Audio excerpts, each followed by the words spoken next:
What's up, guys? It's McNulty here. Welcome back to the channel. I hope you guys are all doing well. What the heck is the dragon doing in my war defense team? That is what I want to know today. What the heck is this sassy kitty dragon doing in my war defense team? Well, it's Skyfire.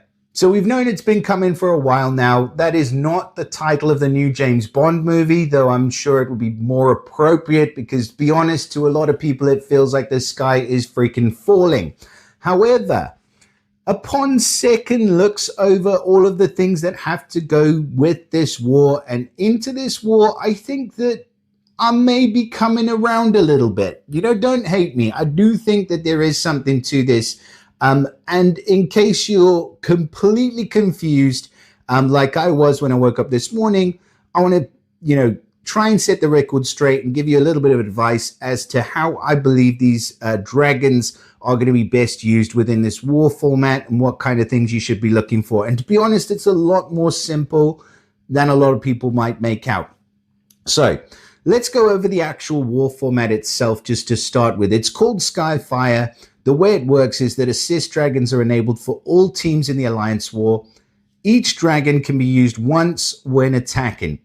Attacking assist dragons are more powerful than defending assist dragons. We don't know how much, but attacking assist dragons gain 10% more spirit bonuses, 10% more damage, and 10% more healing each time you use them. That depends on what their bonus is. Some of them have damage, some of them have healing. They gain 10% more each time you use them, but you can only use each one once. So why is that so contradictory? Well, you need to read the next sentence to find out. So attacking assist dragons currently have no additional bonuses. Use an assist dragon in an attacking team to gain additional bonuses for the next assist dragon that you use. I don't know why they worded it like that. Basically, it just means that the next dragon that you use is going to have a 10% more spirit damage and health bonus, and then the next dragon after that is going to have 10%. Like the War of Three Kingdoms, the more you attack, the stronger the dragon gets, until at the end of the war, the dragon is as strong as it can be. So it's got 50% more spirit, 50% more damage, 50% more healing. So that's adding up 10% each time. Attacking assist dragons gain mana when shields of the respective element are matched. So any attacking assist dragon, to me, that would mean that you want to match it up with the color that you're taking the most of. So if you've got like a 3-2 stack, then you would want to go with the 3 color as being the color of your dragon. So if your 3 is blue and your 2 are green, then you want to make sure you bring a blue dragon, etc., etc. If you're mono, then you're fine, you're golden, doesn't matter, because you're always going to be charging up your dragon when you match tiles. For defending assist dragons, so each defense team has an assist dragon. You'll be able to see them all in your own alliance. So don't know why I'm going through these. Let's pick on Shyam. This one's pretty cool. But only up to 370, unfortunately, man. So you can see this is the assist dragon he's got for his team. Recovers 600 health for all allies. All allies get 24% critical chance for 5 turns. We're not going to dwell too much on that right now. We're mainly focusing on what's going on here first. So defending assist dragons gain a small amount of mana each turn, and when heroes of the respective element are hit. So is this a good setup? But maybe, because the flank is a holy element. So every time Rosalind gets hit, Lux is going to be charging up. And the more Rosalind get hit, the quicker Lux charges up. That's the way it works. So I would probably recommend a setup that's more like this, where you have a dark hero matched up with a dark dragon, although unfortunately it is only a 3-star dragon, but we'll get to that where the 3-star dragon's maxed, and then if you have a max dragon, is it better than a non-max dragon? So having a setup like this just means that Mortwitch is going to get hit a lot more, which means that this dragon is going to charge a lot more, which means that you can fire off that special there, Charring Blaze, which deals 250 damage to all enemies, and all enemies receive 100 burn damage over 5 turns. We won't call it a special skill because it is actually an assist skill, so I'll correct myself on that one. Right, so I hope that all makes sense. Now, moving into the realm of dragons themselves and how the actual dragon cards work. There are bits of the dragon card that we have not focused on pretty much ever before, And in order to get a proper focus on this, I am going to go to the Dragon Spire, and we are going to have a quick look at some of these different dragons. So what are we actually looking for here? I just want to get to a 4-star dragon, because 4-star dragon is going to probably be, I would imagine most people will have a 4-star dragon maxed, at least one, hopefully one. So let's pick on this guy, Iate. Just really cool art. I do like the art on this one. So each dragon has those 3 skills, like I mentioned. You've got the special skill, the assist skill, and the spirit. So the 2 we're going to focus on are the assist skill and the spirit, because these are going to be in play. We are familiar with the assist skill because we've used it in the raid tournament. So when the dragon gets fully charged, you can click on the dragon and you can fire off this assist skill. So for Aate, he recovers 400 health for all allies, and all allies regenerate 150 HP over 5 turns. Now, at this point, it's worth just stopping and saying there are only 2 assist skills for each group of dragons, except for one exception. I know somebody's going to pull me up on this guy, so I have done my research, I promise. Nimblewing is the only exception, because Nimblewing recovers 300 health for all allies, and all allies get plus 10% defense for 5 turns and plus 10% attack for 5 turns. Aside from this one, though, every single other dragon either gets this assist skill, which is 350 damage to all enemies and 150 burn over 5 turns, or they get this assist skill where they recover 400 health for all allies, and all allies regenerate 150 HP. Those are the only 2 at the 4-star level, and it works exactly the same way at the 3-star level, just with a slightly lower amount of damage and of course a slightly lower amount of healing. So yeah, there's not too much to remember in terms of that. You're either going to be healing and regenerating or doing damage and damage over time. Now, the spirit bonus. So this is where things start to get a little bit interesting, and where we start to be able to think about building war teams around the dragons and overcomplicating our lives, which is just completely unnecessary. And I want to tell you that right now. Do not bother with all of that. Bother about matching the dragon to the tank, like I said a second ago, and bother about, on attacking teams, trying to match the dragon with the dominant color. Just for now. So if you've got a blue dragon for a blue attack team, that's the way you kind of want to work it. You use your green dragon for your green attack team, because you're going to be matching more tiles. You're going to be charging the mana of your dragon quicker. Okay, just to keep things simple. The spirit bonuses. So the way it works is every single hero on the team will get these spirit bonuses that apply on the left. So if you put this dragon in and it is maxed out, every single hero that is on your war team is going to get an extra 160 attack, an extra 120 points of defense, and an extra 45 points of health, which is probably like a couple of emblems on a path. It's not a humongous amount of difference. I would argue that the attack and the defense is kind of nice, because it's kind of like having an extra troop bonus, for example. But the maximum you're really getting up to, is, at least with the 4-star dragons, is kind of somewhere around 20%, maybe not even 20%, maybe like 10 to 12% increase on the attack and defense. That's if we're talking about 5-star wars here. The additional bonuses, they really don't matter too much.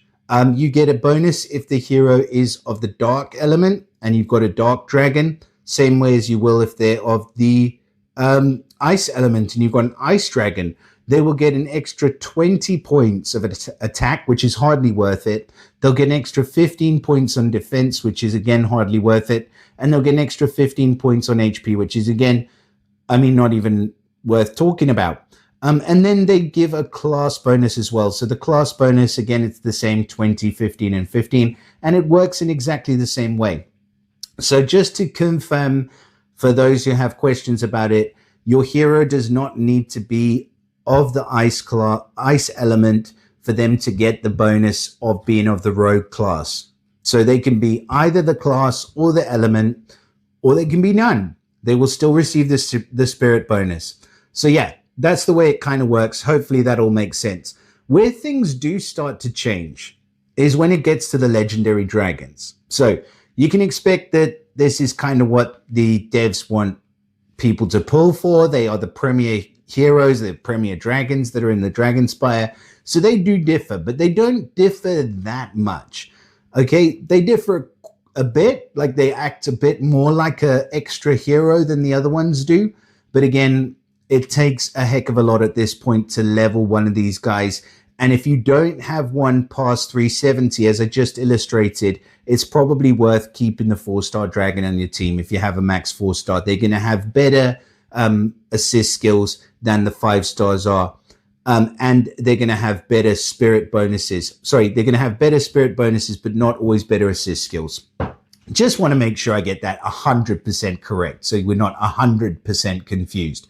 Right, so for these ones, you can see the spirit bonus is a bit higher. So for the 4-star at max level, it was 160. For the 5-star, it's 200. And then the element and class bonus can add an extra 50 points on top of that. Again, it's really negligible. I mean, an extra 25 points of attack just to put a hero in that is in the rogue class. I'm sorry, but I don't think it's worth it.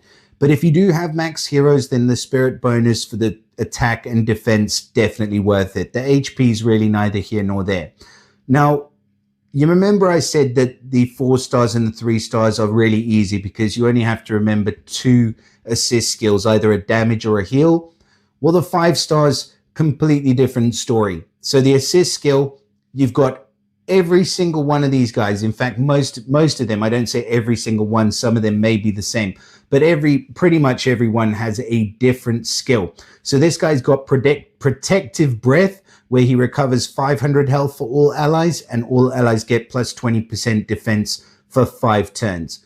Next one will be completely different. So Leafheart deals 350 damage to all enemies, and all allies heal 40% of dealt normal damage for 5 turns. See, that's completely different and a lot stronger because allies healing 40% of dealt normal damage is awesome.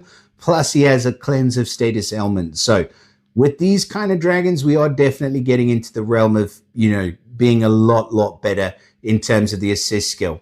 Good news is you can't level up the assist skill to max level until you've got them through to the final ascension. So if I was just to go into my roster here, I'll take my 5-star, my only 5-star dragon, look at his assist skill, 320% damage to all enemies, and all enemies get negative 16% accuracy for 5 turns. Now, granted, negative accuracy is quite a cool benefit. That's kind of like having a goblin family bonus, but lasts for an extra 2 turns. So that's pretty cool.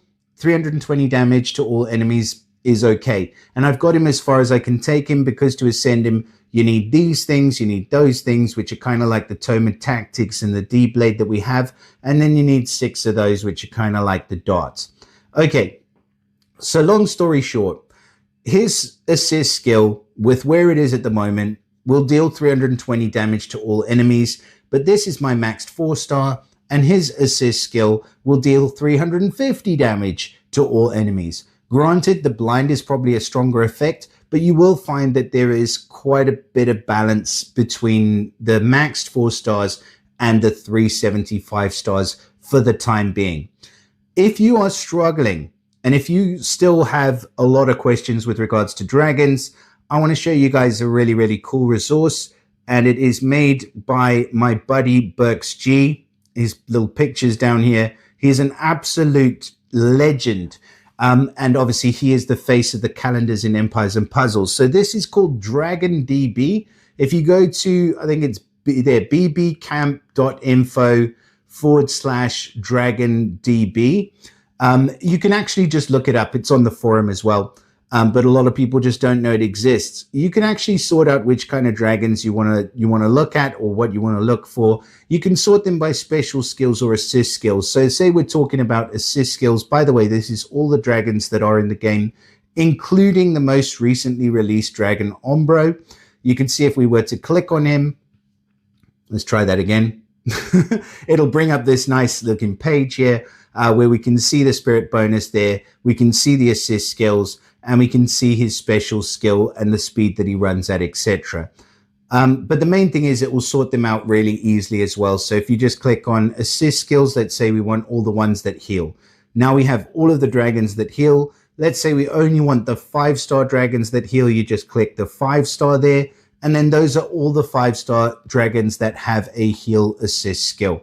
Same with damage. You can have all the 5-star dragons that do damage, or you can have just the 4-star dragons that do damage. So just so you guys are aware, look up the Dragon DB, show Berks G some love, because this is an absolutely incredible app that he has created for all of us to be able to use. So why not use it and make your life easier?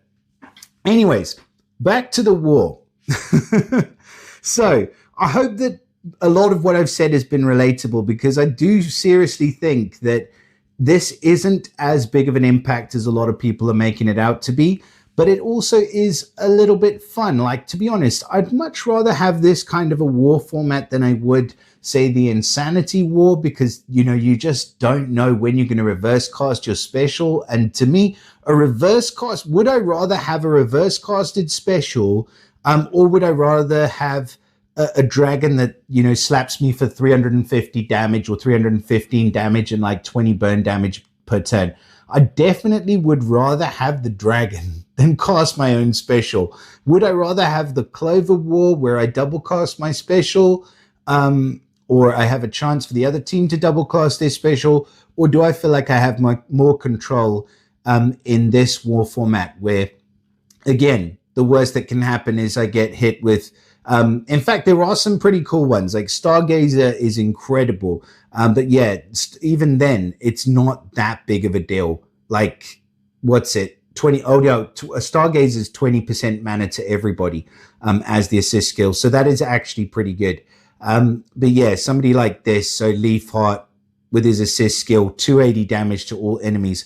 I like the healing of normal damage dealt, but like there are a couple in between, but not a huge amount. But like, I'm sure we'll probably see that sort of beef out as things change and over time. But it really is going to take a lot of time and a lot of grind for the majority of players to get there. I don't doubt there will be some whales who will just freaking throw everything at the wall. But even with that being said, you look at some of the whales, like they are still also taking their time. I know that's not really something that applies in whale language, whale tongue, but they are kind of taking their time.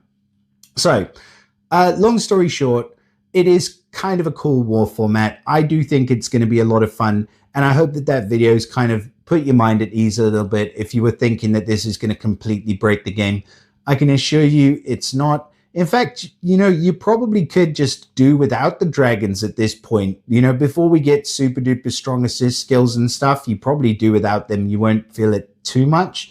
But one thing I do like is that the assist dragons do get stronger the more that you use them. So I think that kind of works pretty well in this format for normal wars, because for me, I tend to use my stronger war teams at the beginning of the war, and then at the end of the war, like I'm kind of like at my weaker side in terms of my war team. So having that extra backup for the dragon might be good, but it probably won't. Honestly, even if they're like 1,000% more powerful, I'm still going to get freaking smashed by what's her name now? Bernadette or Fergus or some other incredible hero. So that is literally all I wanted to say about the war format. So please do let me know if there's some things that you think are pretty cool, or some things that I may have missed out.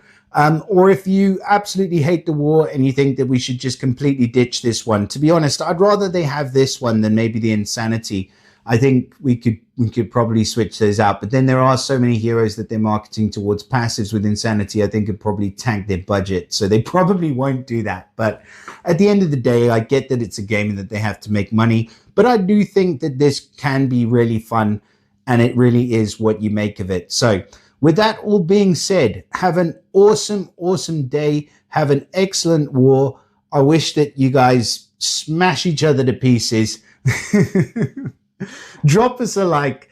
Share the channel with your mother if you haven't already and she knows what it is. Then, like, if she doesn't know what it is, then don't worry. It's probably the most awkward thing in the world to do.